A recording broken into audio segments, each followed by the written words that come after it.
Fala galerinha, vamos ao capítulo de número 23, ao capítulo de Lei de Gauss, tá? E aqui esse capítulo tem como objetivo tratar distribuições mais complicadas. Campo de um fio, uma esfera, um anel eletrizado. Quer dizer, na verdade, a gente já começou a fazer isso, tá? Através da lei de Coulomb. Então é o que eu chamei aqui de método 1. A gente pegava a distribuição de carga, dividia em elementos infinitesimais e integrava para obter o campo elétrico total. Só que a gente viu que isso é trabalhoso, tá? Isso é complicado, é uma integral dificinha de fazer. A parte matemática ali fica tensa. Agora, se essa distribuição tem alguma simetria particular, a gente pode usar a lei de Gauss para obter o campo elétrico. Tá? Então, a grande importância dessa aula aqui é que a lei de Gauss ela vai facilitar muito a nossa vida matemática nesse capítulo. Muito, demais. Vocês vão estar assim fazendo os campos mais complicados assim, contanto que tenha simetria. E o que a lei de Gauss diz? Dando um spoiler, né? Fala que o fluxo de um campo elétrico através de uma superfície fechada é proporcional à carga contida nesta superfície. O fluxo de um campo elétrico através de uma superfície fechada é proporcional à carga contida nessa superfície. Bom, mas primeiro então eu tenho que definir o que é fluxo. Tá? Então, vamos primeiro pegar uma superfície. Para definir o que é o fluxo por uma superfície, eu vou definir uma superfície. No caso aqui, eu tenho esse meu plano, então eu estou com uma superfície que eu chamo que é uma superfície aberta. Tá? E aí, eu defino o vetor normal A, tá? Que aponta para... que é perpendicular à minha superfície. Meu vetor A é perpendicular à superfície, sempre, tá?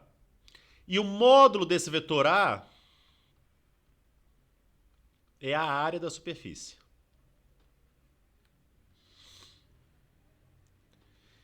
Existem duas formas de a gente representar isso. Um é através desse vetor A mesmo, tá? Ou a gente fala assim, ó, N, o vetor N, chapéu aqui, é um versor que é normal à minha superfície, né? O normal significa que é perpendicular, tá? E a gente pode colocar também esse A vetor como sendo A que aponta na direção N chapéu, ok? Bom, então vamos ao conceito de fluxo propriamente dito. Vocês viram isso lá na parte de hidrodinâmica com fluxo de água, certo? Então pensa que todas essas setas aqui são fios de água escorrendo de uma torneira, ok? E aí eles estão atravessando, e eu desenho aqui um anel, eles estão atravessando esse anel que tem uma área A. Então esse anel delimita uma superfície fechada, aberta, perdão, de área A. Tá? O fluxo que passa por essa superfície aqui de água vai ser simplesmente A vezes V, ou seja, a área vezes a velocidade. Tá? É isso daqui.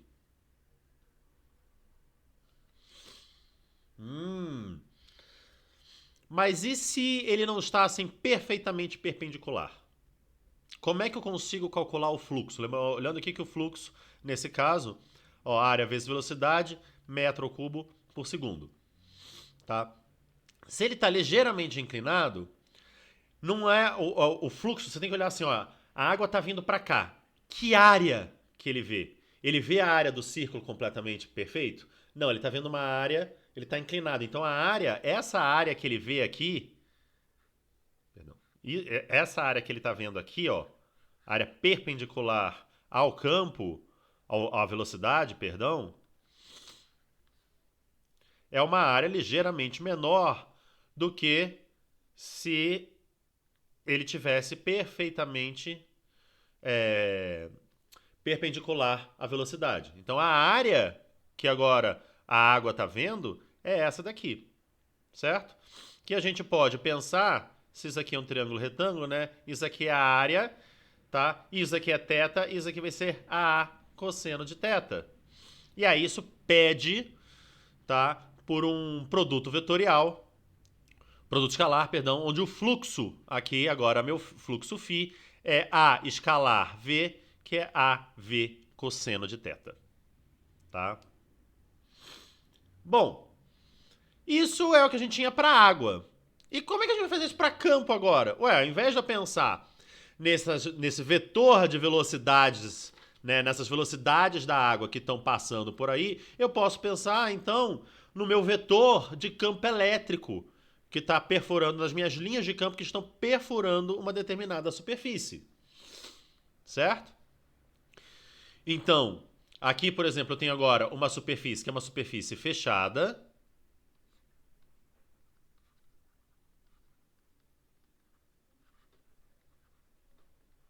Certo? Porque ela está literalmente fechada nela mesma. E aqui eu tenho algumas situações, por exemplo, onde eu tenho, onde eu calculo o fluxo por cada pedacinho dessa superfície. Ó, 1, 2 e 3. Aqui eu tenho o campo está saindo, o delta, esse elemento infinitesimal de área, sempre perpendicular, tem um ângulo θ pequenininho, mas os dois estão apontando para fora.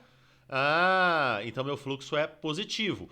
Isso eu estava esquecendo de falar, mas isso é uma coisa importante. Numa superfície fechada, o elemento infinitesimal de área, ele sempre aponta para fora da superfície. Quando eu estava aqui com a minha superfície aberta, ele podia apontar para cá, isso aqui seria um elemento, seria o meu vetor A, mas ele também poderia apontar para cá. Certo? E aí, no caso, como eu tenho um produto escalar, né, eu tenho cosseno de θ, o θ poderia ser 0 a 180, dependendo de onde aponta o meu vetor de área. Com a superfície fechada, não. Com a superfície fechada, necessariamente o vetor de área tem que apontar para fora da superfície. Tá? Então, nesse caso aqui, voltando, em que o campo está saindo e o vetor de área apontando para fora, né, eu tenho que os dois estão para fora, o fluxo ele é positivo. Lembrando que um produto escalar dá como resultado um escalar. Então, o fluxo não é um vetor, né? O fluxo ele é um escalar. Aqui, ó, o campo está saindo de forma tangencial à superfície, o vetor de área é perpendicular, eles são perpendiculares, cosseno de 90 é zero, então meu fluxo vai ser zero. Tá? Nesse caso aqui.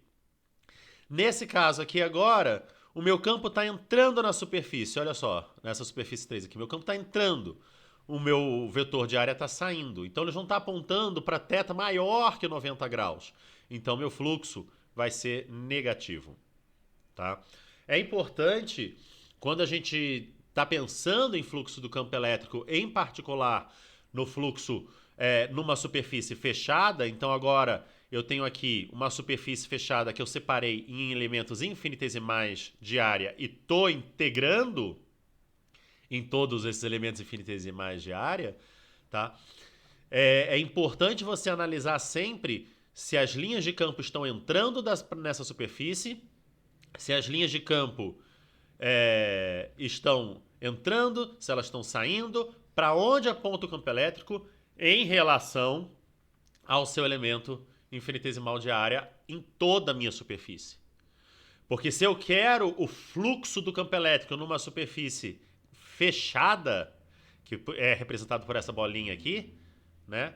Eu quero analisar isso em toda a minha superfície, tá? Nesse caso em particular, tá? Notem que a unidade do campo elétrico é Newton por Coulomb. Isso aqui tem unidade de área. Então, isso aqui é Newton por Coulomb vezes metro quadrado. Essa é a unidade de fluxo do campo elétrico.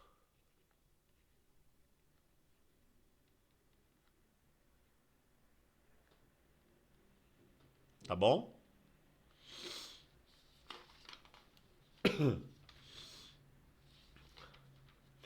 Bom, vamos analisar então a lei de Gauss propriamente dita para uma carga pontiforme. Tá? Carga pontiforme ela tem a chamada simetria esférica, ok? Então eu tenho aqui uma carga positiva Q. Por ela ter simetria esférica, eu peguei uma superfície, eu vou fazer uma superfície esférica, ao redor da minha carga. Então a minha carga vai estar aqui bem no centro. E aí, porque eu estou trabalhando com a lei de Gauss, essa superfície ela vai se chamar de superfície gaussiana. Tá? Então, eu vou fazer a integral do fluxo do campo elétrico nessa superfície gaussiana. Ok? Então, olha só. O fluxo é a integral numa superfície fechada de E escalar dA. Lembrando que você pode escrever E dA vetor. Você pode escrever assim, né? Deixa eu colocar aqui. Integral numa superfície fechada de E escalar dA. Ou, como eu falei, N chapéu, que é o vetor normal à minha superfície, dA. Tá bom? Bom, então, se eu vou calcular o fluxo nessa superfície fechada de E escalar dA, eu tenho, por simetria, se você pensar na simetria do problema, a gente sabe que se a carga é positiva, o campo está saindo aqui, né? Só que ele sai em toda a minha superfície, tá vendo? Ele é inteiro radial. Ora, mas não só o campo é inteiro radial, mas o dA também é inteiro radial. Porque em qualquer ponto dessa minha superfície, eu vou ter um elemento infinitesimal de área dA que está apontando aqui para fora, sempre paralelo a E. Tá vendo? Então, na verdade, eu vou fazer essa integral passo a passo aqui embaixo. Olha só. A integral nessa superfície fechada de E escalar dA, ela vai ser uma integral de EdA. Ah, por quê, professor? Porque como E e dA, eles são paralelos em toda a minha superfície gaussiana, o θ é igual a zero em toda a superfície gaussiana. Tá? Então, eu já não estou mais fazendo uma integral de um produto escalar, mas eu estou trabalhando só com os módulos, porque θ é igual a zero e cosseno de zero é 1. Ok? Agora eu vou analisar uma outra propriedade. Tá? Olha só, como a minha carga está bem no centro da minha esfera, se você olhar de qualquer lugar, você está caminhando nessa superfície gaussiana. Vou deixar você aqui caminhando na superfície gaussiana. Tá? Você está sentindo um campo. Se de repente você caminha nessa superfície para outro ponto aqui, só que você caminhou de olhos fechados, você vai sentir um campo diferente do que você tinha antes? Não.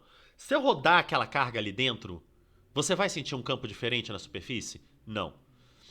Então, por uma questão de simetria, porque o espaço não tem uma direção preferencial, tá? Esse campo elétrico ele tem que ser constante em toda essa minha superfície gaussiana. Tá? Por simetria. Por quê? Porque minha carga está exatamente no meio dessa superfície gaussiana. Se o campo é constante em toda essa minha superfície gaussiana, eu vou tirar o campo E da minha integral. Então vai ficar integral, vai ficar E vezes integral de dA. Ora, se eu escolhi aqui uma casca esférica, eu sei que a minha integral da área é 4πr2.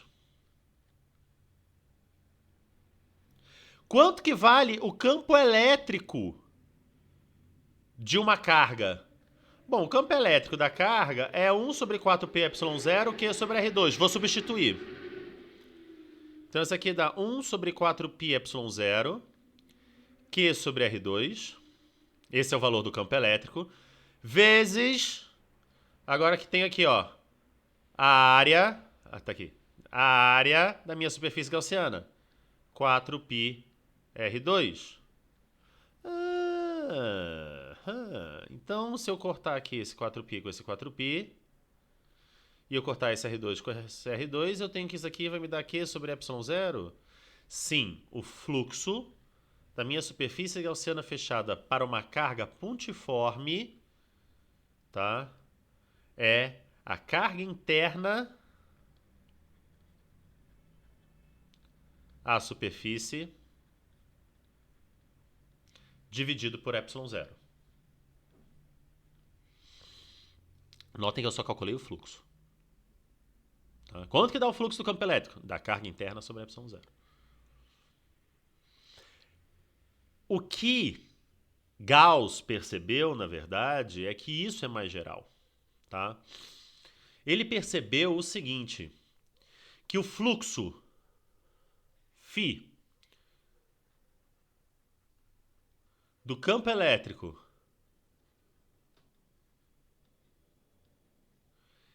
em uma superfície fechada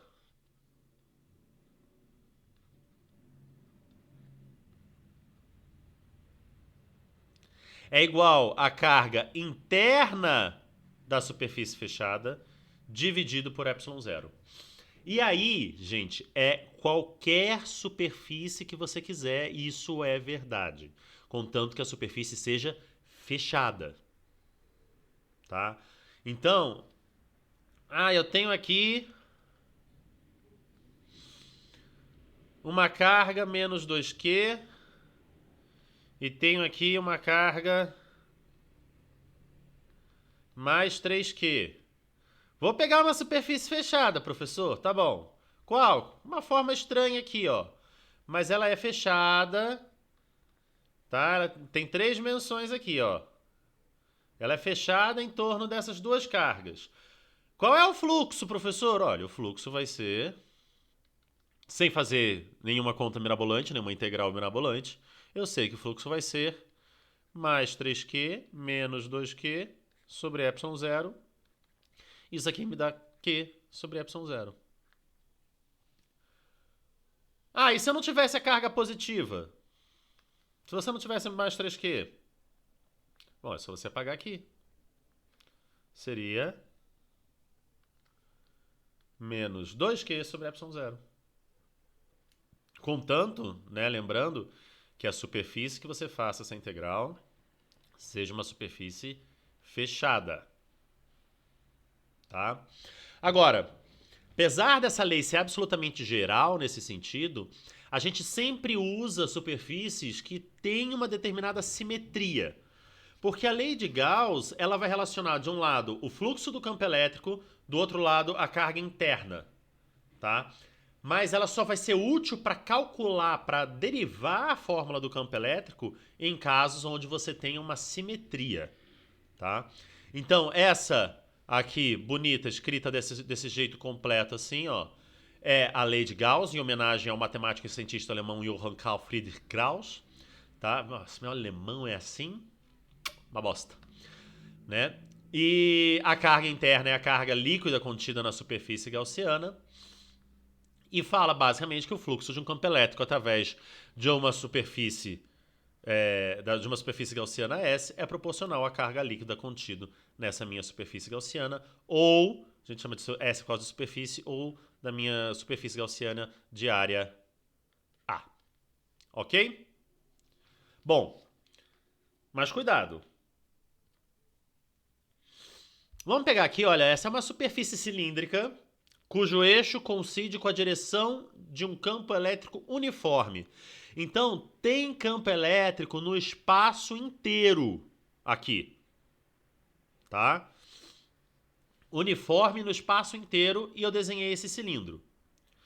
Quero calcular o fluxo desse cara, nessa superfície. Eu sei que o fluxo, ele vai ser a integral na minha superfície fechada de E escalar dA. Beleza? Beleza. Bom, mas eu vou facilitar a minha vida. Tá? Como é que eu vou facilitar a minha vida? Dividindo esse cálculo do fluxo em 3. 1, 2 e 3. Onde 1 eu chamei essa superfície aqui, plana. Tá? 2 é aqui o corpo do meu cilindro. E 3 é essa outra superfície plana. Tá bom? Beleza? Legal. Então isso aqui vai ficar, ó, a integral de EDA. Agora não tem mais a bolinha porque eu não estou com uma superfície fechada. Tá? Na superfície 1, mais a integral de EDA na minha superfície 2, mais a minha integral de EDA na minha superfície 3. Ok? Bom, a integral na minha superfície 1. Aqui eu já coloquei a resposta, mas vou fazer passo a passo, tá? Φ1, que eu chamei aqui. Integral de EDA. E está apontando para dentro, porque ele está entrando aqui na minha superfície. DA está apontando para fora, então o θ entre eles já é de 180 graus, então eles ganham um sinal de menos. Porque cosseno de 180 é menos 1. Então dá menos a integral de EDA. Ah, mas se o campo é uniforme no espaço inteiro, professor, o campo não é constante? É, tira ele da integral. Menos E integral de dA. Ah, então isso aqui vai ser só a área desse círculo? Vai. Então vai ficar menos E vezes A. Foi o que eu chamei aqui, ó. Ah, e nessa superfície 2, professor? Integral de EDA. Isso aqui em 1, né? Aqui em 2. E está sempre no eixo, vamos chamar isso aqui de eixo X. E o meu DA? Sempre perpendicular ao campo. Como o meu DA é sempre perpendicular ao campo em toda essa superfície aqui que eu chamei de corpo do cilindro, toda essa superfície aqui, esse cara aqui dá 0. Falta o 3. Isso é integral de E escalar dA. Agora notem que na superfície 3, E e dA apontam na mesma direção e mesmo sentido. Então isso aqui vai ficar EDA, θ igual a 0. Tá? Aqui θ é 90, aqui θ igual a 0. O campo é uniforme. A área é a área da tampa ali do cilindro, E vezes A. E aí eu tenho menos E vezes A mais 0 mais E vezes A é igual a 0. Tem alguma carga interna aqui nesse cilindro? Não tem. O fluxo tem que dar 0. O campo elétrico é 0? Não. O campo elétrico, por definição, eu falei que é uniforme no espaço inteiro. Tá? Mas o fluxo é 0 e a carga interna ali dentro é 0. Uma outra forma de você saber se o fluxo vai dar 0 ou não é quando toda linha que entra na superfície sai da superfície. Se isso acontecer, você sabe que o fluxo do campo elétrico ali é 0. E que, portanto, né, a carga interna naquela superfície vai ser 0. Vamos lembrar de um velho conhecido nosso? Dipolo. Certo?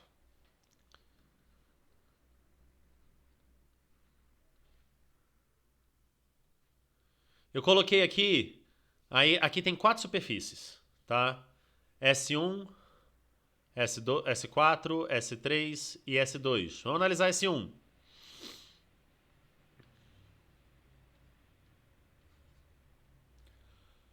Ó, em S1 eu só tenho linha de campo saindo. Tá vendo? Eu não tenho linha de campo entrando. Se eu só tenho linha de campo saindo, eu não sei calcular exatamente aqui para essa superfície bizarra quanto que vale o fluxo. Mas eu sei que o meu DA dessa superfície 1 é para fora, todos os meus campos estão saindo, então o fluxo dessa minha superfície 1 vai ser positivo. Certo? E isso está condizente por quê? Porque a carga interna é positiva. Tá bom? Vamos pegar agora a minha superfície S2 aqui. Olha só. O meu DA sempre para fora, gente. Não importa o que está acontecendo. Numa superfície fechada, o DA sempre aponta para fora. Só que o campo está sempre entrando nessa superfície. Se o campo está sempre entrando nessa superfície, eu sei que na minha superfície 2, o fluxo é menor do que 0. Ah, e olha só. Se o fluxo é menor do que 0, a carga interna também é menor do que 0, que está condizente. Vamos analisar agora a superfície 3 e a superfície 4? Superfície 3. Toda linha que atravessa a superfície sai da superfície. Superfície 4. Toda linha que atravessa a superfície, né, para fora, entra na superfície de volta. Tá vendo? Toda linha que sai, volta. Ou seja, o fluxo é 0. O fluxo de 3 é igual ao fluxo de 4, que é igual a 0. E a carga interna daqui é 0, porque não tem nenhuma carga. Mas, nessa superfície 4 aqui, se você pegar mais Q menos Q, você também tem carga interna igual a 0. De novo, é importante salientar uma coisa. O cálculo do fluxo não implica no fato do campo elétrico ser 0. Porque, olha só, o fluxo aqui nessa superfície é 0. O fluxo nessa superfície amarela é 0. E a gente sabe que o campo elétrico ali dentro não é zero, porque a gente calculou, inclusive, o campo elétrico devido a um dipolo elétrico, né? Bom, a lei de Gauss e a lei de Coulomb, elas são, na verdade, equivalentes. Algumas pessoas falam que a lei de Gauss ela é um pouco mais geral, porque ela, dependendo de quantas dimensões tiver o espaço, ela ainda funciona, e a lei de Gauss, a lei de Coulomb, não. Mas, para você ver a equivalência dela, tá? Eu basicamente, nesse primeiro exemplo aqui, eu usei... Opa. Nesse caso aqui, eu usei a lei de Coulomb para chegar na lei de Gauss, tá? Agora, eu vou fingir que eu não sei nada da lei de Coulomb. Não sei a lei de Coulomb. Eu só sei a lei de Gauss, tá? E eu vou usar a simetria do meu problema e eu vou derivar a lei de Coulomb, ok? Então, olha só. Vou pegar aqui uma carga que é positiva, tá? E vou pegar uma superfície esférica R ao redor dessa carga, que é a nossa superfície gaussiana. Ok? Ah, professor, por que você pegou a superfície esférica? Porque tem simetria esférica esse problema. Tá, mas e daí? Ué, o fato de ter simetria esférica vai me ajudar a fazer conta. Se eu pegar uma outra superfície qualquer, a lei de Gauss vai continuar valendo? Sendo fechada? Vai. Eu vou conseguir fazer conta? Não vou. Então eu vou pegar a simetria do problema, gente. Pelo amor de Deus. Tá? Então vamos lá, de novo. Aqui o que eu fiz? Eu coloquei a minha carga no centro da superfície.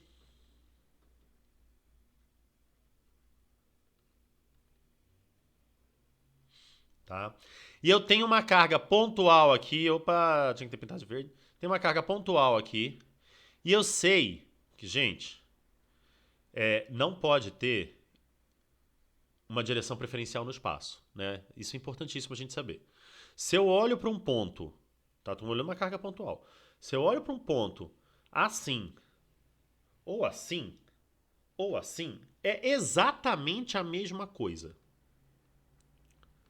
Se você estiver olhando para um ponto, eu fechar os olhos, seus olhos, eu ia até falar assim, vou girar o ponto, mas não importa, porque o ponto não gira, né? Mas se eu te mudar sem você perceber e você estiver olhando de outra posição, você vai ver exatamente a mesma figura no espaço.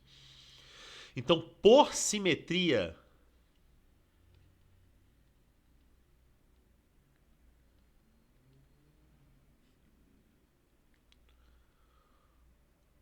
o campo elétrico dessa carga pontiforme tem que ter direção radial, tá? Não tem outra alternativa, gente. Por uma questão de simetria. E aí fica claro por que eu escolho uma casca esférica, tá? Porque nesse caso aqui, eu tenho que o E e o DA, eles vão ser paralelos em toda a superfície gaussiana, tá? Se eu ponho, sei lá, um cubo, o E e o DA não vão ser sempre paralelos em toda a superfície gaussiana. Olha só, vou colocar aqui uma carga positiva. Vou desenhar aqui um cubo.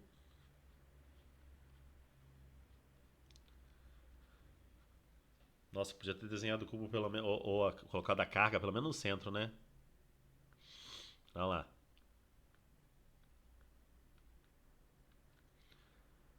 Qual que é o problema? Ah, olha só, esse E aqui, eu tenho esse E aqui, ele vai ser paralelo a esse DA. Perfeitamente. Só que note que a simetria da minha carga, ela continua sendo esférica. Então, eu vou ter um E aqui, nesse ponto, e vou ter um DA para cá. E aí, como é que você vai saber isso no espaço inteiro? Como é que você vai fazer essa coisa linda, integrar isso no espaço inteiro? Vai ser um inferno na sua vida. Enquanto que se eu tenho uma superfície gaussiana esférica, tá? Se eu tenho uma superfície gaussiana esférica e eu tenho aqui uma carga que tem essa simetria, eu sei que o E e o DA vão ser paralelos em toda a minha superfície gaussiana. E aí que vem o pulo do gato para usar a lei de Gauss para derivar o campo elétrico. Olha só. Vou pegar o fluxo do campo elétrico, tá? Integral de EdA, certo? Por simetria,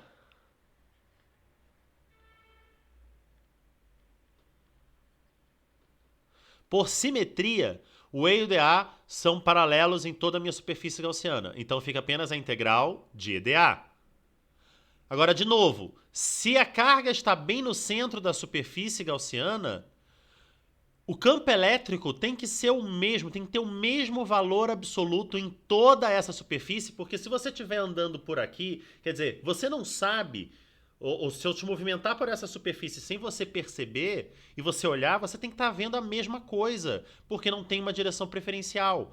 Então, como o E tem que ser o mesmo por simetria, o campo elétrico tem que ser o mesmo em toda a superfície gaussiana.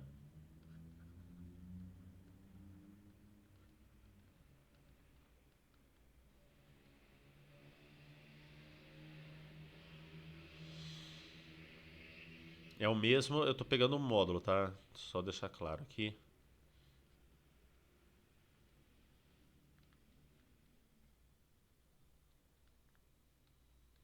Em toda a superfície gaussiana esférica, para deixar claro. Então, por simetria, eu também posso fazer isso. Tá? Isso daqui implica nisso daqui. Viram a importância de eu trabalhar com uma superfície gaussiana esférica, né? Por quê? Porque ela é equidistante da carga. Todos os pontos da minha superfície são equidistantes da carga. Todos os pontos dessa superfície cúbica aqui é equidistante da carga? Não. Então também não posso tirar o E da minha integral se eu for fazer com essa superfície gaussiana. Tá vendo?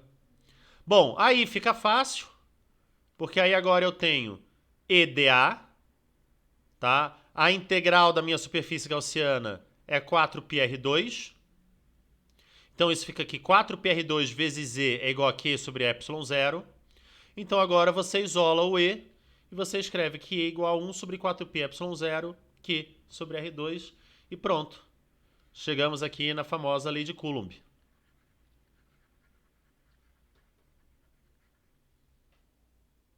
Observaram? Em nenhum momento,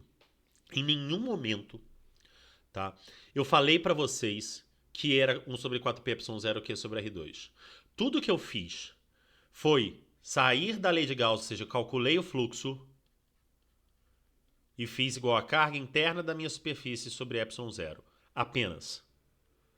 Tudo que eu fiz foi usar a simetria do problema, tá? Para calcular o fluxo e aí derivar o campo elétrico. Então, a lei de Gauss ela tem uma atuação limitada no seguinte sentido.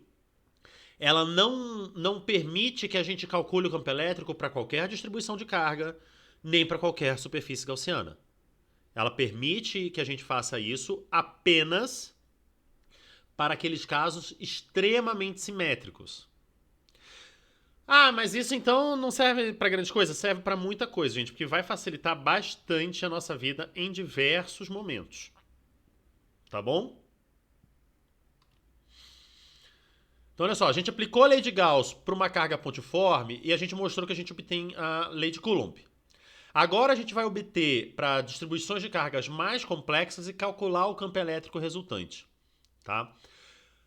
Para mais complexas, eu digo em uma dimensão, em duas dimensões, em três dimensões. Por quê? Porque a vida não é justa. Né? A vida é uma caixinha de surpresas e por isso a gente sempre tem essas complicações um pouco piores aí nesse meio termo para a gente brincar. Tá? Então, nós vamos ter que usar a noção de densidade de carga, né, que a gente também já usou em parte para integral, né, para a gente calcular aí para algo que seja em uma dimensão, em duas dimensões ou três dimensões, seja, por exemplo, aqui um fio, aqui um plano, tá? Aqui uma esfera, por exemplo. Tá? Fio condutor longo com uma carga por unidade de comprimento lambda usando a lei de Gauss. Ah, professor, mas a gente sabe fazer isso pela lei de Coulomb, sabe? Deu uma integral bizarra de grande, vocês lembram? Não é legal fazer isso por integral. Será que por lei de Coulomb eu consigo fazer mais fácil? Nossa, consigo fazer muito mais fácil. Mas muito mais fácil. Tá? É sem comparação de mais fácil. Então eu vou partir da lei de Gauss e, de novo, vou analisar apenas a simetria do problema. Passo a passo analisando a simetria do problema. Tá? Qual é a simetria de um fio? Cilíndrica. Então eu vou pegar como superfície gaussiana um cilindro de raio R e comprimento L que rodeia este fio de forma que o fio está bem no eixo do cilindro. Isso é importante. Tá? O fio está bem no eixo do cilindro. Por quê? Porque aí toda essa superfície aqui laranja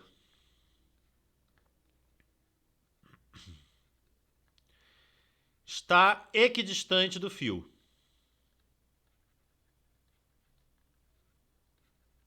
Tudo bem? Por causa da simetria, a gente sabe que o campo elétrico deve se estender radialmente ao fio, ou seja, assim.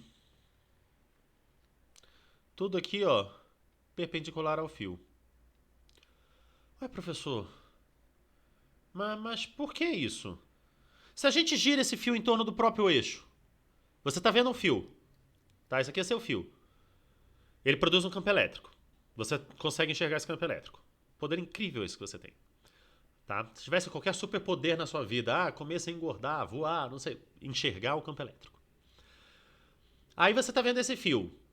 Aí eu fecho seus olhos, giro o fio sem você ver. Quando você abre, é exatamente a mesma coisa que você está vendo. Então, eu não posso ter um campo elétrico assim aqui e um campo elétrico assim desse outro lado. Tá? Por quê? Porque ele tem simetria cilíndrica. Tá? E eu não posso também ver um ponto, se eu tivesse algo assim, eu teria um ponto aqui onde as linhas de campo se cruzam. Não, não, não. Não pode. Ou então eu teria um ponto onde o campo elétrico seria mais forte no lugar ou no outro. E ele não pode ser diferente em qualquer ponto ao longo do fio, porque tem simetria de translação. Então, por causa dessas simetrias todas, algo simplesmente por causa das simetrias, a palavra da aula de hoje é simetria.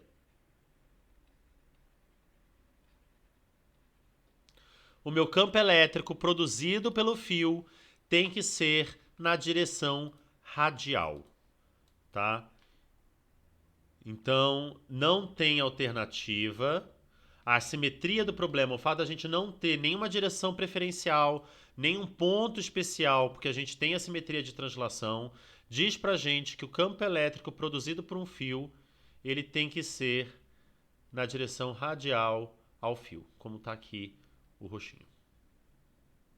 Ok? Bom, agora eu vou calcular a minha lei de Gauss. Integral de EDA é igual a carga interna sobre ε0. Ok? Bom, é nessa superfície fechada que é cilíndrica? É. Tá? Mas notem que eu posso dividir essa superfície cilíndrica em três, que nem eu fiz lá. Superfície 1, superfície 2, superfície 3. Só que olha, como eu sei que o campo é radial, eu sei que o elemento infinitesimal de área na superfície 1, ele está aqui, ó. O elemento infinitesimal de área na superfície 3, ele está aqui. Note que como o campo é radial, DA1 e DA3 são perpendiculares ao campo. Então o meu φ1 e o meu φ3 são iguais a zero. O campo elétrico nas extremidades do cilindro é nulo. Tá? Então só vai sobrar o que? A integral no corpo do cilindro.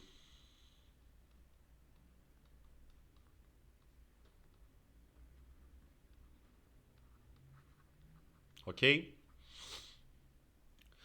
Então, o meu fluxo, que é uma integral em toda a minha área fechada de escalar dA, vai ser agora uma integral na minha área 2 apenas, tá?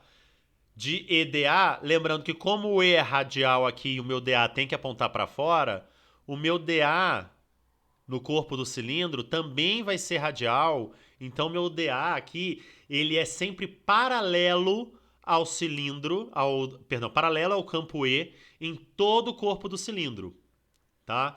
Então, isso daqui, para eu fazer essa mudança daqui para cá, eu usei um argumento de simetria. Muito bem. Por que um argumento de simetria, gente? Porque, olha só, eu achei a direção do campo elétrico através de argumentos de simetria. E aí eu sei que o E e o DA vão ser sempre paralelos por causa desse argumento de simetria. Tá? Como eu coloquei o fio no eixo do cilindro,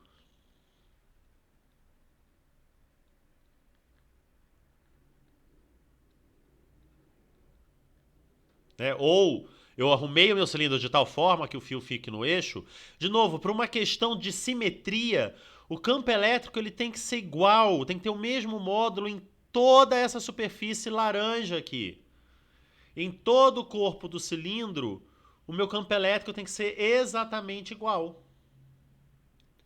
Por quê? Porque se eu olhar daqui, se eu olhar daqui, se eu olhar daqui, se eu olhar daqui, é a mesma coisa. Se eu andar por essa superfície aqui, eu estou num ponto equidistante do meu fio e, portanto, não faz sentido ele ter um campo diferente. Então, de novo, por argumentos de simetria, eu agora tiro o meu campo elétrico da integral e fica a integral de EDA. Qual é a área? É a área da minha superfície 2, do corpo, que dá 2πr vezes L. 2πr vezes L é igual ao meu campo elétrico, vezes campo elétrico é igual a carga interna sobre ε0. Carga interna a quem? A minha superfície. Tá? E como é que eu vou calcular a carga interna? Se aqui dentro, olha só, eu tenho... Deixa eu pegar uma outra cor. Ele está pegando esse pedaço aqui, ó, do fio. Eu quero essa carga interna aqui. Como que eu sei isso? Bom, se eu tenho a densidade de carga, lembrando que lambda é carga sobre comprimento, eu tenho então que a minha carga interna vai ser lambda vezes o comprimento desse cara aqui, que é o quê? Exatamente o comprimento do cilindro L. Então a carga interna é lambda vezes L. Então agora eu tenho, deixa eu reescrever isso aqui porque eu já baguncei demais esse negócio. 2πrl vezes Z é igual a lambda L sobre ε0. Então eu corto o L por L.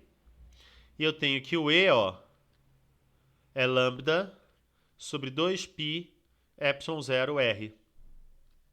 Isso daqui é exatamente igual ao que a gente achou na aula do capítulo anterior, só que ao invés de R eu tinha colocado X. Mas é exatamente o mesmo resultado. Agora, se você vai me dizer, tá, que fazer... Não estou falando da parte de teoria. Realmente, a lei de Gauss, ela teoricamente ela é mais difícil. Por quê? Porque eu estou analisando a simetria do problema, que não sei o que lá, que blá blá blá. Isso realmente é mais complicadinho, tá? Mas a parte teórica é complicada, mas se você falar que a parte matemática da lei de Gauss é mais difícil do que a da lei de Coulomb, você está errado. E assim eu defini.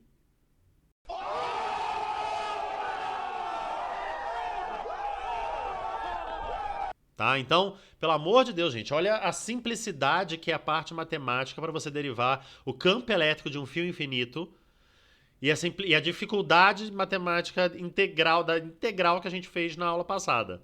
Tá? Ah, mas a teoria é mais chatinha. Mas você tem que aprender a fazer, gente. Isso faz parte da vida. Tá? Vamos pegar agora olha, uma folha infinita não condutora fina, infinita de carga positiva. De densidade diária, densidade superficial de carga, perdão, sigma, tá? De novo, simetria do problema. Olha para este problema. Isto é um plano infinito. Eu posso ter algo assim? Tipo, não. Se o plano é infinito, eu tenho que ter a simetria de translação. Quer dizer, que em qualquer lugar que eu ande no plano, eu estou vendo o mesmo plano. E aí eu não vou estar vendo o mesmo campo. Não vou estar sentindo a mesma coisa se o campo estiver assim. Tá? Eu posso estar com todo mundo para cá, eu vou ter uma direção preferencial, né? Se eu olhar daqui ou se eu olhar daqui pro meu plano, eu tô vendo coisas diferentes se o campo estiver apontando naquela direção, né? Então, pela simetria do problema, de novo, gente, professor, eu não aguento mais você falar essa palavra simetria, simetria, simetria. É simetria. Pela simetria do problema, o meu campo E, ele tem que ser sempre perpendicular ao meu plano. Tá? Sempre. Isso não tem outra alternativa. E agora você pode fazer o seu teste, se você quiser. Se eu olho daqui e se eu olho daqui, eu vejo o mesmo plano? Mesma coisa? Vejo. Se eu olho assim ou aqui, eu vejo a mesma coisa? Vejo. Então, eu consegui analisar a simetria global do meu problema e ver para onde aponta o campo elétrico. Tá? Agora, para calcular o campo elétrico usando a lei de Gauss, a gente tem que escolher uma superfície gaussiana que respeite essa simetria do problema. No caso, eu peguei um cilindro de novo, tá? Um cilindro onde ele está bem no meio, passa o plano que eu quero. Isso é importantíssimo, tá, gente? Então, olha só. Ó, corto o plano perpendicularmente e no meio do cilindro.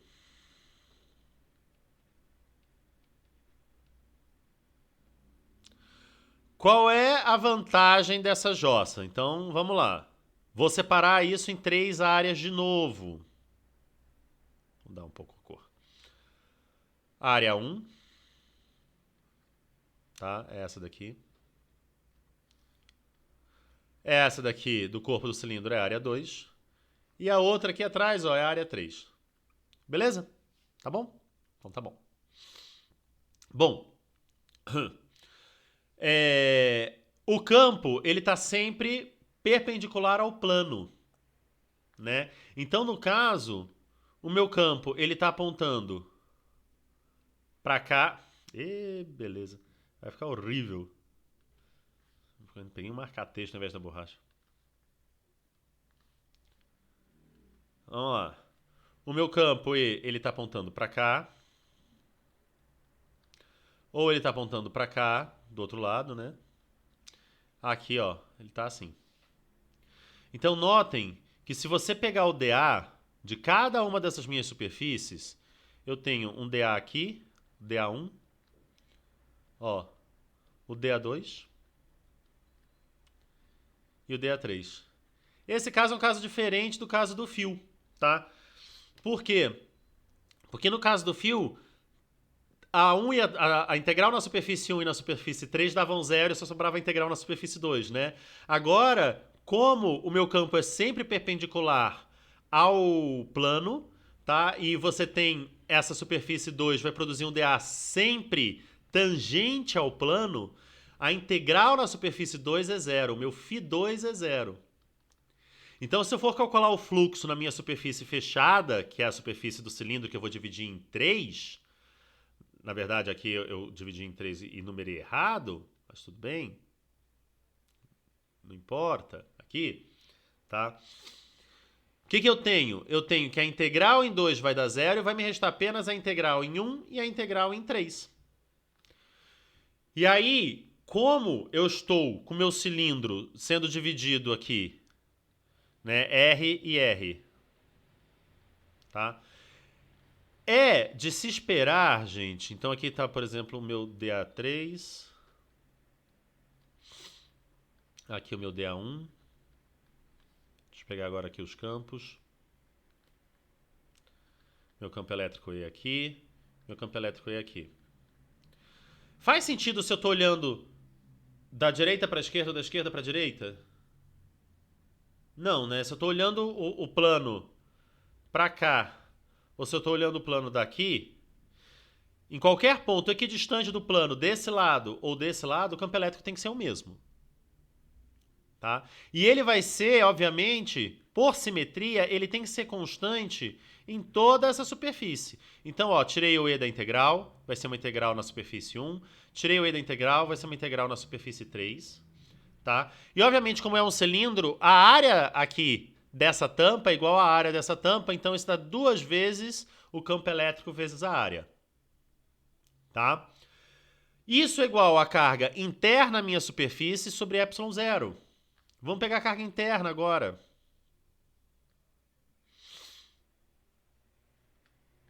A carga interna é a carga que está aqui, ó. Nessa área aqui, ó.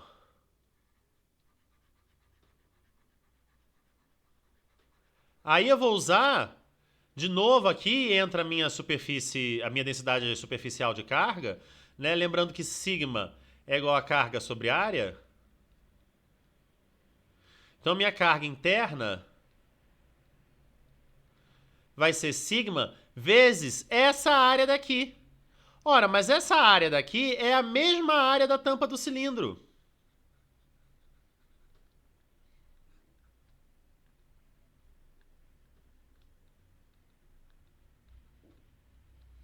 Então, a minha carga interna é sigma vezes A. Então, notem agora, vou reescrever aqui, ó. 2EA é igual a sigma sobre ε0. Cortei o A com A e E é sigma sobre 2ε0. Gente, vocês lembram o trabalho que deu chegar no campo elétrico de um plano no capítulo anterior? Eu fiz um anel, do anel eu saí pro disco, do disco eu joguei o raio do disco pro infinito, e aí sim eu achei o campo elétrico de um plano. Claro, eu podia ter, né, jogado pro infinito lá antes, mas enfim, não importa. Tá? Deu um trabalho desgraçado. E aqui você pode achar que não, porque né, eu estou fazendo todos esses desenhos, mas isso são 2 linhas, tá? Essa dedução aqui, ó, uma linha, 2 linhas que eu precisei para achar o campo elétrico de um plano infinito. Só que tudo isso, ó, usando meus argumentos de simetria. E é isso que eu quero que vocês tomem cuidado, porque eu vou pedir para vocês deduzirem esses campos. E aí eu quero que vocês me expliquem o porquê de cada passagem em matemática. Ah, ó, eu tô tirando aqui para cá, tá? Eu tô passando aqui por simetria. Por quê, professor? Porque por simetria de translação e de rotação, né? Que nem eu falei aqui, ó. Pela simetria planar, no caso, né? E a simetria de translação, o meu campo elétrico tem que ser perpendicular ao meu plano. Então, por simetria, a integral de EdA vai existir apenas nas superfícies 1 e 2. E como o meu plano está cortando aqui, bem no meio do meu cilindro, eu sei que o campo elétrico desse lado tem que ser igual a esse em módulo, então eu vou tirar, e como ele está equidistante do meu plano, eu vou tirar ele da integral, e aí eu faço. Se vocês têm que escrever todas essas passagens. Eu preciso que vocês façam isso direitinho e com cuidado, tá? Então vamos ver agora um exemplo um pouco mais complicado que a gente não viu no capítulo anterior, que é exatamente o campo elétrico devido a uma carga distribuída em uma casca esférica fina. A gente não tinha analisado nada com simetria esférica, tá? Então, a gente tem uma casca esférica de carga Q com raio RS, tá? E essa minha carga é a verde. Então, aqui é onde eu tenho carga. Essa é a minha casca esférica, tá bom? Eu vou calcular na parte, na superfície gaussiana, do lado de fora, que é essa lilás, externa, obrigado, e do lado de dentro, que é a vermelha. Então vou calcular no espaço inteiro, se eu tenho uma casca esférica fina verde e eu quero no espaço inteiro, eu tenho que calcular o campo do lado de fora da casca, do lado de dentro da casca. Tá bom? Então, olha só, uma superfície gaussiana. Vamos começar com a lilás, né? Fora da minha casca esférica. Tá bom? De novo, gente, tem simetria esférica. Por isso que eu estou escolhendo superfícies gaussianas de mesma simetria do meu problema. Tá? E aí agora eu tenho uma casca esférica. Então você está vendo do lado de fora dela, você está vendo uma casca esférica aqui. Se eu giro ela, poxa, é a mesma coisa. Né? Você está olhando para ela, fecha seus olhos, irei. Você abriu, pô, é a mesma coisa. É uma esfera. Você não tem como saber qual que é o lado. Tá? Então ela tem essa simetria esférica e ela tem essa simetria rotacional e de translação, de forma que é obrigatório que o meu campo elétrico tenha uma simetria radial. Certo? E o meu dA, ele também tem essa simetria radial. Olha que maravilha. Né? É uma facilidade assim incrível. Porque agora eu posso calcular assim o fluxo em toda a minha superfície fechada, porque eu sei que por simetria, pela simetria esférica, tá? O E e o dA são sempre paralelos.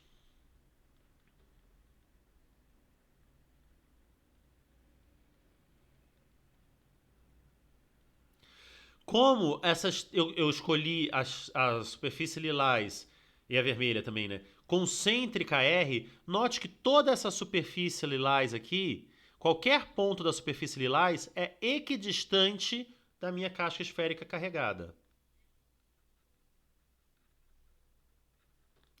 Qualquer ponto da superfície lilás é equidistante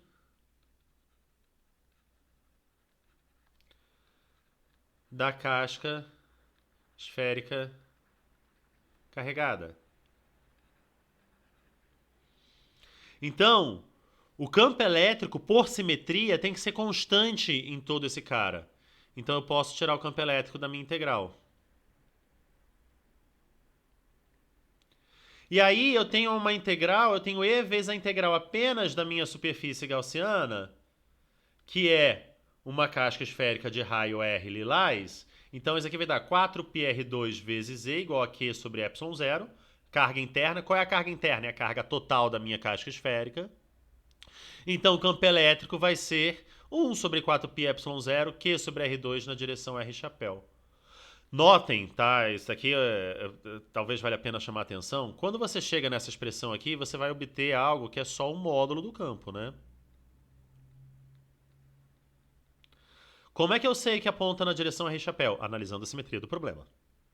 Inclusive, isso foi essencial para eu fazer a conta do fluxo. Tá? E notem que o campo elétrico fora de uma casca esférica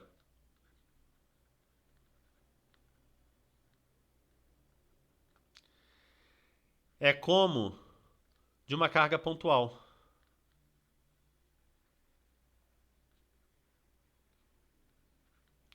No centro da casca.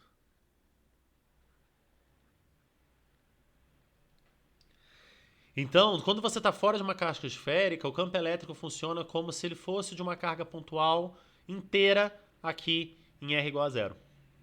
De forma que qualquer ponto aqui fora da casca esférica cai com 1 sobre R2. Tá bom? Mas a gente não acabou o problema. A gente resolveu do lado de fora, a gente tem que resolver também do lado de dentro. Então, vamos resolver do lado de dentro. Aqui a gente tem que ir com bastante cuidado, tá?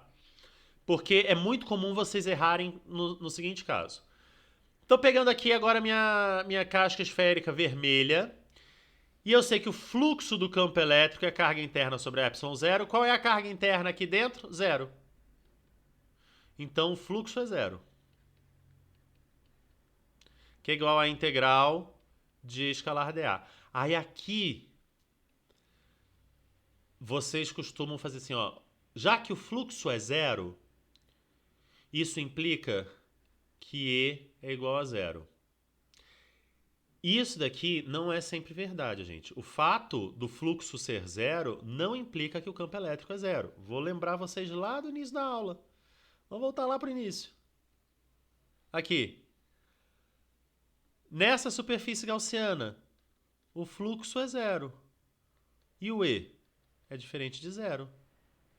Por quê? Gente, porque eu defini que o campo era uniforme no espaço inteiro. Aqui, ó, na superfície 3 e na superfície 4, o fluxo é zero. O campo elétrico é zero? Não. Tá?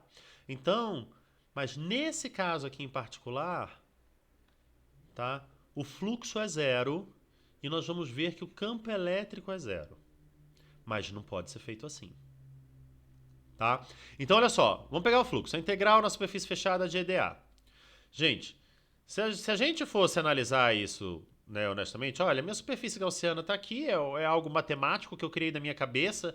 O campo E tem que se afastar aqui, né, da minha carga. Note que a gente vai ter um problema, porque essas linhas de campo vão se cruzar, né, se o campo E de fato existisse. Mas vamos assumir que o meu campo E existe e que por simetria elas são, como elas são concêntricas, por simetria é tudo aqui distante, vou tirar o E da integral e tem a integral de EDA, que é a área vezes o campo elétrico. Ah, mas a integral da área dá diferente de zero? Tá, porque fui eu que bolei. Eu sei que essa superfície gaussiana aqui tem uma área diferente de zero. Só que se o fluxo é igual a zero e a integral da... E aí eu consigo fazer essa coisa por simetria aqui todo. E eu tenho uma área que é diferente de zero, isso aqui só é verdade se o E for igual a zero. Tá? Então notem que são coisas bem distintas. O fluxo ser zero não implica que o campo elétrico é zero. Mas nesse caso, o fluxo é zero. E nós temos que, por simetria, isso só vai ser verdade se o campo elétrico ali dentro for zero.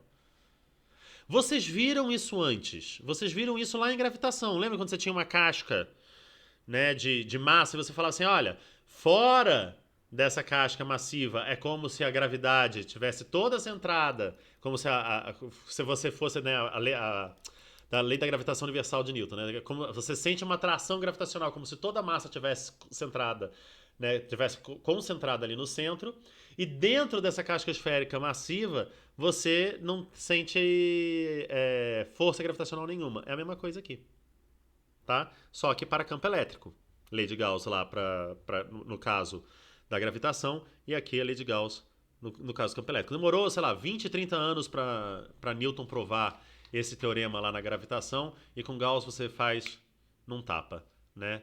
Tadinho de Newton, mas é que Newton não tinha lei de Gauss, né? Então a gente perdoa ele. Tá bom? Imagina, perdoar Newton, né? O cara que fez tudo e quando era bem mais novo que eu. Bom, então a gente tem dois resultados, que o campo elétrico no exterior de uma casca esférica carregada é o mesmo de uma carga pontiforme, e o campo elétrico no interior da casca esférica carregada é nulo. Então a gente teria algo assim, ó. Se a gente fosse plotar o campo elétrico... Isso. Vou plotar o campo elétrico em função do raio, tá? Para a casca esférica de raio Rzão. Então o que eu teria? Teria que meu campo elétrico é igual a zero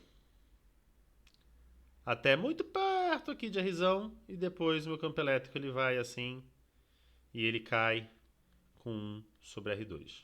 Tá? Ele é proporcional a 1 sobre R2. Ok? Agora, e se a gente não tiver uma casca esférica, mas a gente tiver uma esfera com a carga distribuída de forma uniforme nessa esfera?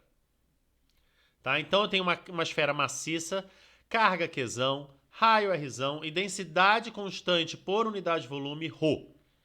Agora, tá? Eu tenho aí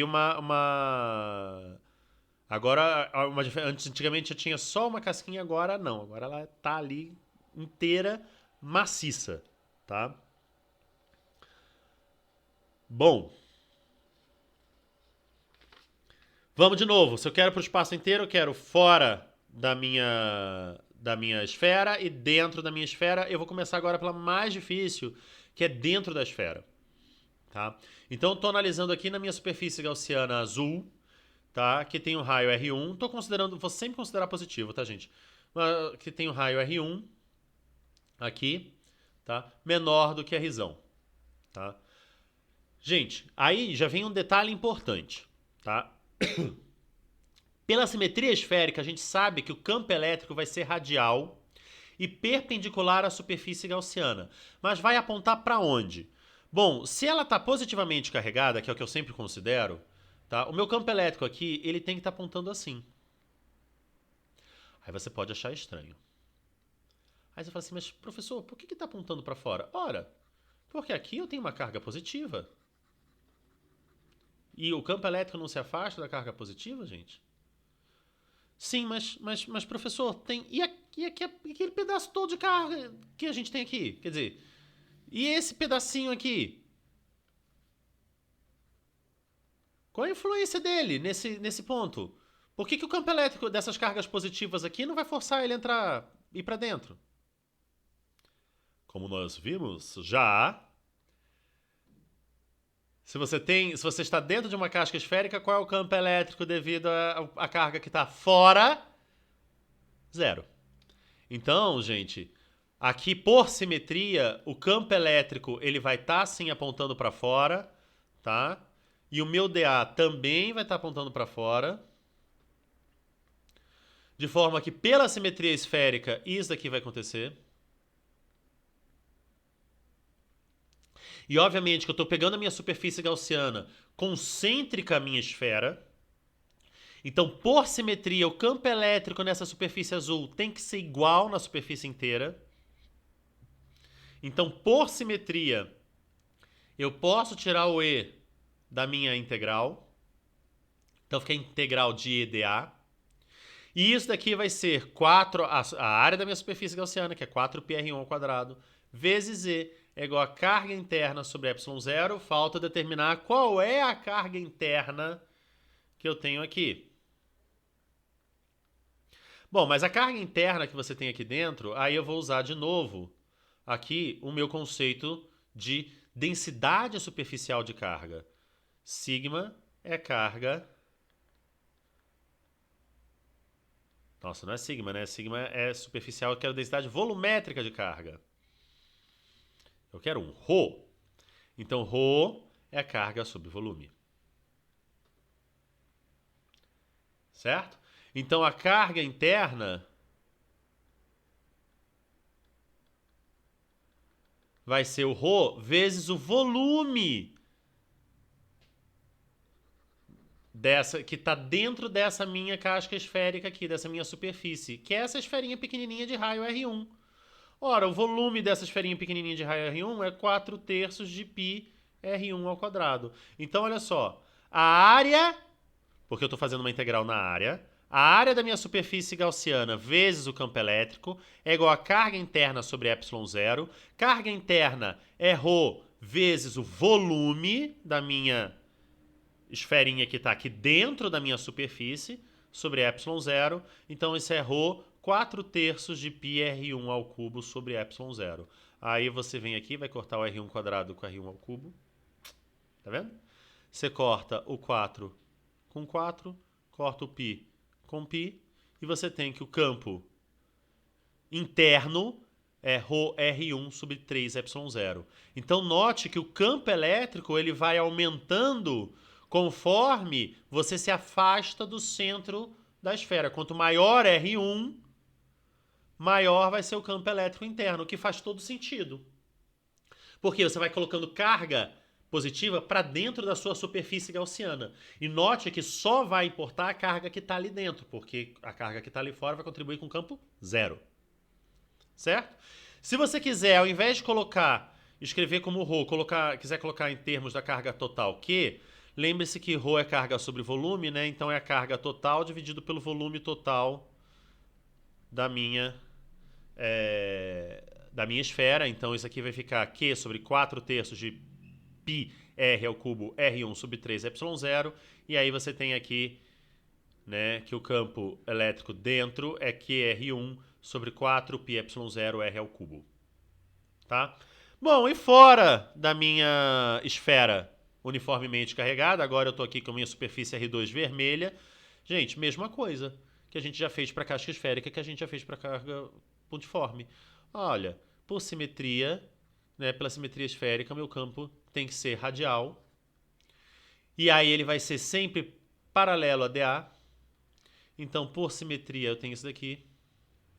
Se eu estou pegando uma superfície gaussiana esférica concêntrica à minha esfera, também por simetria, então eu sei que o campo elétrico tem que ser constante em toda essa superfície, então eu posso tirar meu E da integral. E aí fica E vezes dA, então 4πr2E igual a carga interna sobre ε0. E no caso, a carga interna aqui é a carga total Q da minha esfera. Então, de novo, é o mesmo que uma carga pontiforme. E agora eu tenho que o campo cresce linearmente, né, com o raio, até chegar no raio R, que é o raio da minha esfera. E aí depois ele vai com 1 sobre R2, como é o de uma carga pontiforme de forma geral. Né? Lindo esse problema. Eu vou fazer depois, que vai ser importante, mas só na aula presencial, imagina, na aula síncrona, eu vou fazer o de 2 planos paralelos, tá? E aí, porque tem uns detalhezinhos ali que são chatinhos, então eu prefiro fazer isso, tá bom? Na aula síncrona.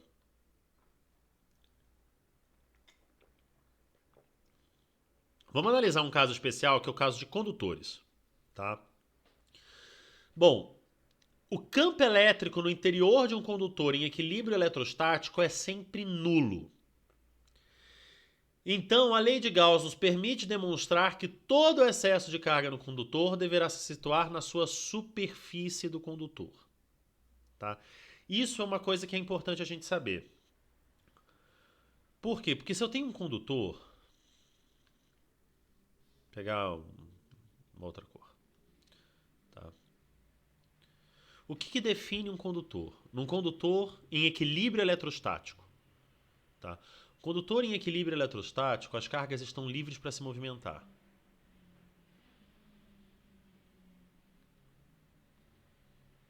Equilíbrio eletrostático.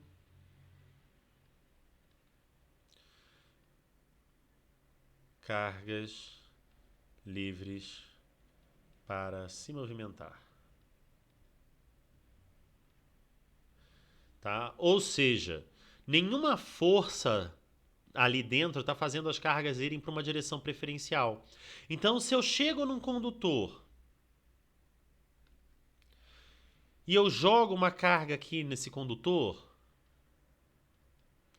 põe uma carga a mais no condutor, note que se ela ficar parada aqui, eu vou ter um campo elétrico nessa direção. Aí eu pergunto, as cargas dentro do meu condutor, elas estão livres para se movimentar? Não. Por quê? Porque eu tenho um campo elétrico aqui, que é diferente de zero. Então as cargas não estão mais livres para se movimentar, elas vão se movimentar na direção do campo elétrico, a gente sabe que F igual a Q. Então, obviamente que se ele não estiver em equilíbrio eletrostático, as cargas estão se movimentando nessa direção. Mas quando eu falo que eu tenho um condutor em equilíbrio eletrostático, qualquer excesso de carga vai se distribuir na minha superfície de forma que o campo elétrico ali dentro seja nulo.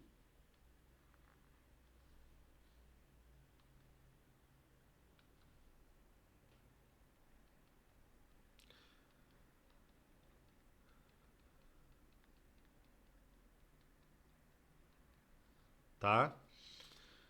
Vai se distribuir como? Vai ser de forma uniforme? Não. Ele só vai ser de forma perfeitamente uniforme se você tiver uma esfera. Então, suponhamos que eu tenho aqui uma esfera bonitinha de raio R. Tá? Não parece, mas isso é uma esfera. Se eu colocar uma carga a mais, aí você vai ter, tá? Que sim, nesse caso ela vai se distribuir uniformemente. Se você não tiver uma carga a mais, ele não vai se distribuir uniformemente, mas ele vai se concentrar aqui nas pontas. Tá? Vai ter o chamado efeito de pontas. Eu não vou demonstrar isso para vocês agora, porque vai ficar mais fácil demonstrar na próxima aula, no capítulo de potencial elétrico. Então, aguarda aí um pouco, tá? Mas eu prometo mostrar isso para vocês no próximo capítulo, esse chamado efeito de pontas, tá?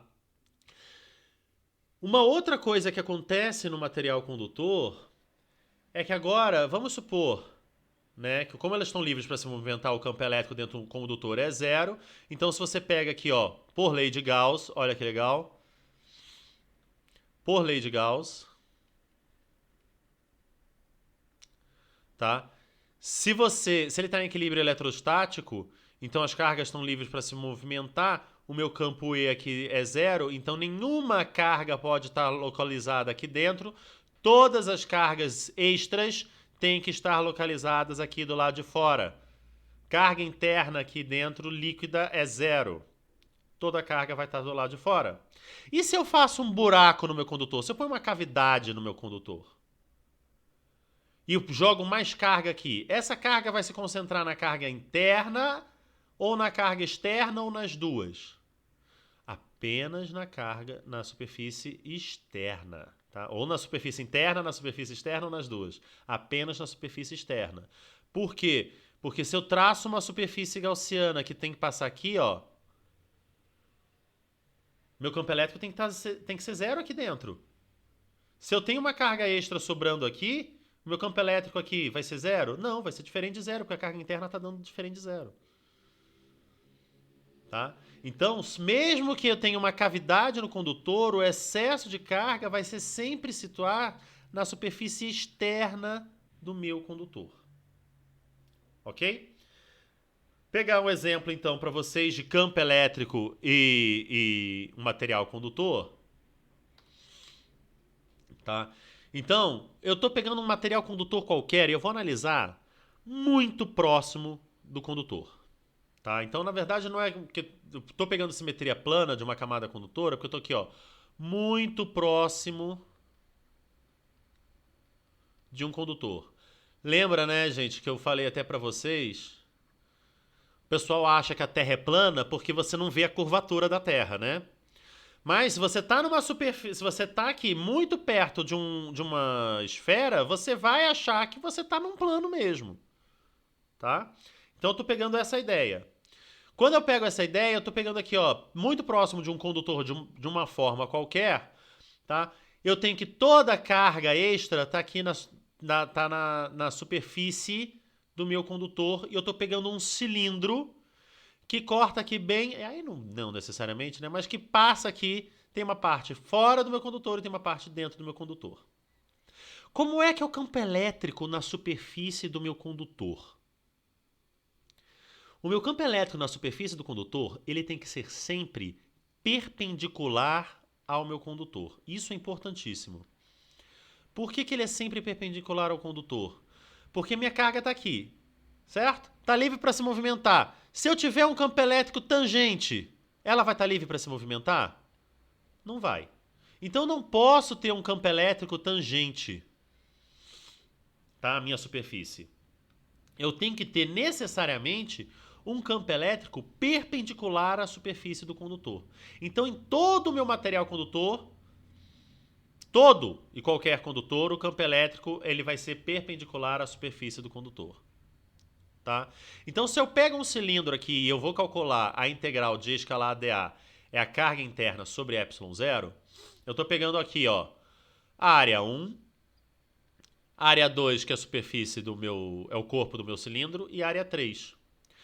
Note que por simetria, o meu φ2 tem que dar zero, porque o E ele é perpendicular ao meu dA. Meu dA está aqui, na superfície 2, então ele vai ser zero. Na superfície 3, o meu fluxo também é zero, por quê? Porque o campo dentro do condutor é zero. Tá? Pela propriedade de qualquer condutor em equilíbrio eletrostático. Tá?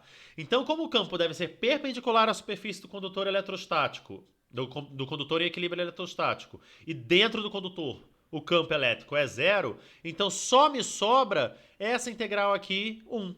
Então eu vou ter que esse cara daqui vai se tornar a integral de E dA na superfície 1. Como essa superfície 1 é equidistante do meu condutor, eu vou tirar o campo elétrico, então eu tenho a integral de E dA1, que eu vou falar que isso aqui é E vezes a área. Tá bom? Isso é igual a carga interna sobre ε0. Qual é a carga interna que você tem aqui no seu condutor? Vou trocar de cor só por causa da cor do material. É esse cara daqui. Esse cara daqui, carga interna, sigma vezes a área. Que área? A mesma área do meu cilindro. A área da tampa do cilindro.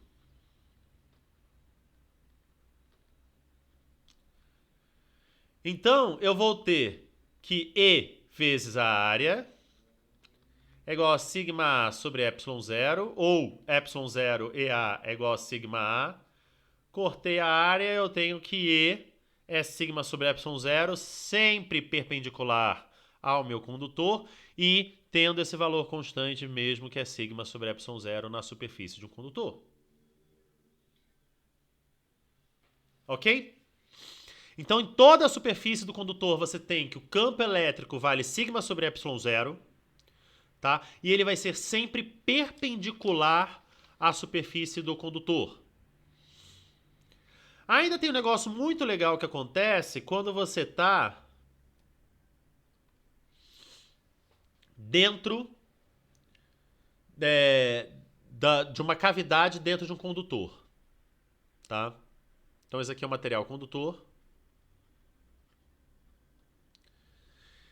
E você está dentro dele e você, assim, de forma... como é que fala? De forma... Você vai surrupiar uma carga para dentro dele. Aí vai pensar, meu Deus do céu. Você trouxe uma carga para dentro da minha superfície. Vamos supor que você nem tivesse nada lá, você esfregou ali, entrou com um gato e um bastão de plástico e esfregou o bastão de plástico no gato. Coitado do gato. Mas aí agora o seu bastão tá carregado. Tá carregado. Certo? Se o seu bastão tá carregado, você vai aproximar agora esse bastão aí da sua superfície gaussiana. E aí, do seu condutor, e o seu condutor vai falar assim, meu Deus do céu, tem uma carga interna dentro de mim? Se tem uma carga interna, será que eu vou deixar criar um campo elétrico dentro de mim? Não. O condutor, ele não deixa o campo elétrico ser criado dentro dele. Isso é o mais legal de tudo. O campo elétrico de um condutor em equilíbrio eletrostático é zero. Então, o que o condutor vai fazer?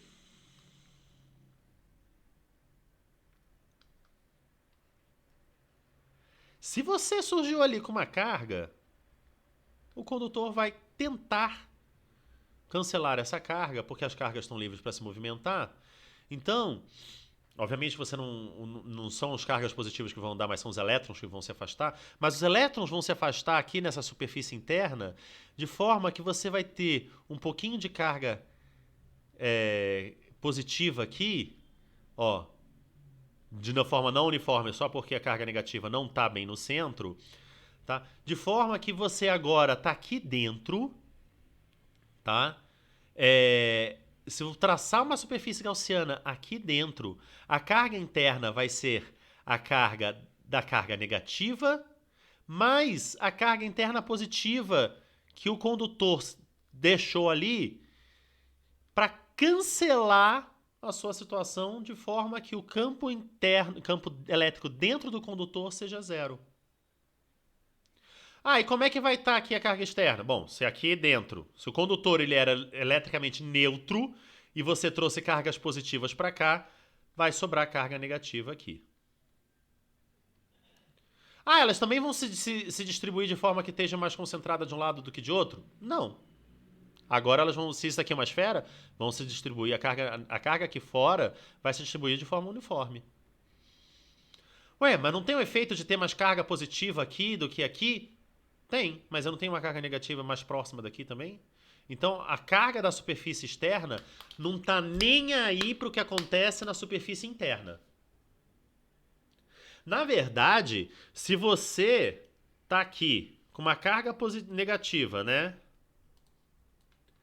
Sambando, andando de um lado para o outro, fazendo desgraça aqui, né? Brincando dentro dessa cavidade. Se você está aqui brincando dentro dessa cavidade com... Opa, troquei. se você tá aqui brincando dentro dessa cavidade com a carga negativa, andando de um lado pro outro, essas cargas aqui vão se rearrumar de forma enlouquecida para cancelar o campo elétrico interno do condutor. Mas as cargas externas não estão nem aí. Inclusive, se você estiver preso ali e você quiser, vou chamar a atenção do mundo exterior me movimentando, eles vão sentir que o campo elétrico ali do lado de fora está mudando, então deve ter alguém se movimentando ali dentro. Não, ninguém vai saber nada de você. Você vai morrer de fome porque ninguém vai saber nada disso. Porque o condutor vai se cancelar. Tá? Isso daqui é o que a gente chama, que a gente conhece bem como gaiola de Faraday.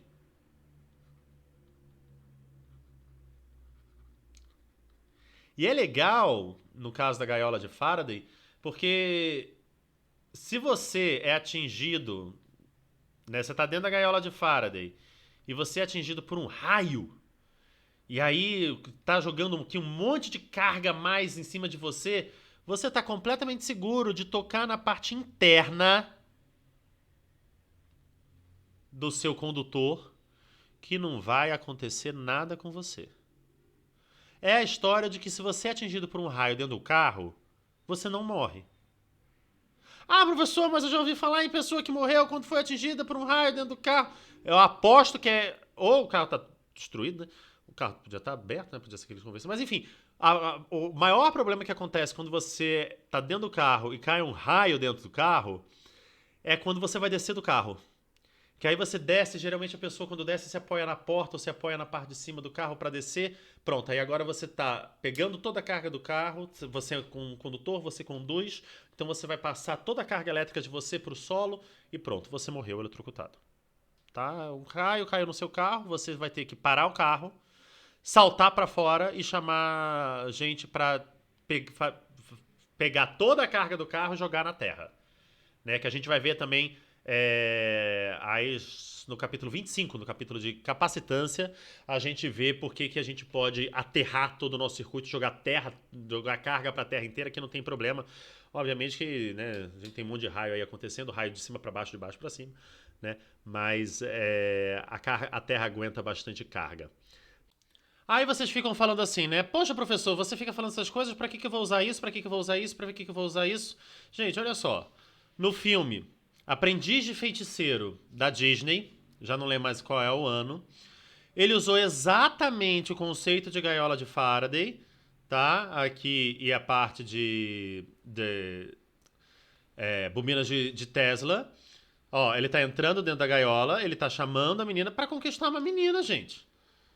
Tá vendo? Vocês podiam fazer isso também. Obviamente que eu acho que vai ficar um pouco complicado vocês conseguirem uma estrutura dessa pra conquistar qualquer pessoa, mas assim, o conceito físico tá certo. Então ele tem ali bobinas de Tesla, que a gente vai ver mais pra frente, né? Mas que vai gerar aí campos gigantes de forma que você tenha a descarga elétrica, e ele faz tudo com musiquinha e tal, assim.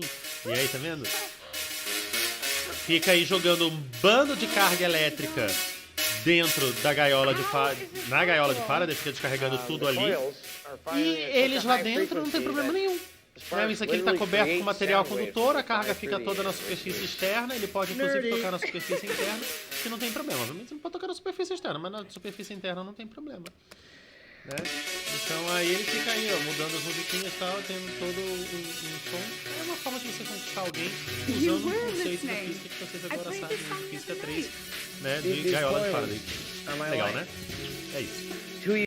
Eu, obviamente, vou fazer alguns exemplos, né, que eu acho que vão deixar tudo isso mais claro nas próximas aulas. Então, vou fazer tanto de problemas práticos de superfície como problemas teóricos, tá? Mas aí a gente se encontra... Esse é uma aula longa, um capítulo longo. A gente se encontra, então, aí na próxima quinta-feira. Perdão, na próxima quarta-feira para aula síncrona, tá bom? Até mais, gente. Tchau, tchau.